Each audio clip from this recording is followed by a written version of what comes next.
ஆசீர்வதிக்கும் தேவன் நம்மை ஆசீர்வதிப்பாரே. துதி ஸ்தோத்திரம் இயேசுநாதா, துதி உமக்கே என்றுமே.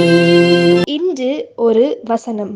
எங்கள் தேவனாகிய கர்த்தர் தாம் செய்து வருகிற தம்முடைய கிரியைகளில் எல்லாம் நீதியுள்ளவர். தானியேல் 9:14. அன்புக்குரியவர்களே, இயேசு கிறிஸ்துவின் இனிய நாமத்தில் உங்களை வாழ்த்துகிறோம், ஆசீர்வதிக்கிறோம். தேவன் தம்முடைய செய்கைகளில் அனைத்திலும் நீதியாய் செய்கிறார். அவர் தேவன், மனிதன் அல்ல.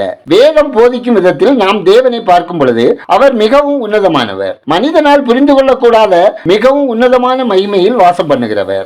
அவர் தம்முடைய ஞானத்தை கொண்டு இந்த உலகத்தில் எல்லாவற்றையும் சிருஷ்டித்தவர் என்பதை நாம் எண்ணி பார்க்கும் பொழுது தேவனுடைய ஞானமும் வல்லமையும் அதில் வெளிப்படுகிறது. அவருடைய ஞானம் வல்லமை மிகவும் உயர்ந்ததாக இருக்கிறது. தேவன் தாம் செய்யும் காரியத்தில் ஒரு நாளும் அவர் அநீதியாக செய்கிறவர் அல்ல. மனிதன் பாவத்தினால் கரைப்பட்டவன். அவனுடைய தன்மை வித்தியாசமானது. அவன் வாழ்க்கையில் ஒரு நிலையான தன்மையையும் நம்மால் பார்க்க முடிவது இல்லை. ஆனால் தேவன் நித்தியமாய் மாறாதவர். நம்முடைய வாழ்க்கையில் ஆண்டவருடைய காரியங்களை நீதி உள்ளவைகள் என்பதை அங்கீகரித்துக் கொள்வது மிக அவசியம். கர்த்தர் எப்போது நீதியாய் செயல்படுகிறார். இவ்வளவு நீதியுள்ள தேவனை நாம் அதிகமாய் துதித்து அவருடைய நீதியையும் மகத்துவத்தையும் நாம் பார்க்கும் பொழுது அவரை நாம் போற்றுவோம், மகிமைப்படுத்துவோம். நாம் ஜெபிப்போம். எங்களை அதிகமாய் நேசிக்கிற அன்பின் பரலோக பிதாவே, ஆசீர்வதிக்கப்பட்டதான இந்த நாளுக்காய், இந்த நாளின் வசனத்துக்காய் நன்றி சொல்லுகிறோம். அப்பா, குடும்பத்தில் கணவரால், மாமியாரால், உறவினரால் நெருக்கப்பட்டு ஒடுக்கப்பட்டு அழுகையோடு கண்ணீரோடு வாழுகிற ஒவ்வொரு பெண்களுக்கும் இறங்குவீராக.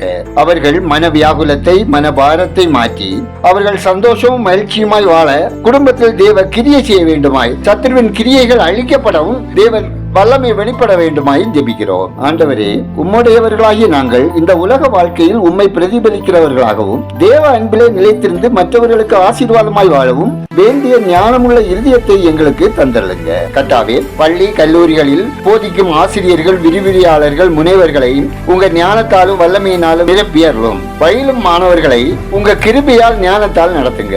வியாதியஸ்தர்களையும் துன்பப்படுகிறவர்களையும் உங்க சுகத்தால், பலத்தால், தைரியத்தால் நிரப்புங்க.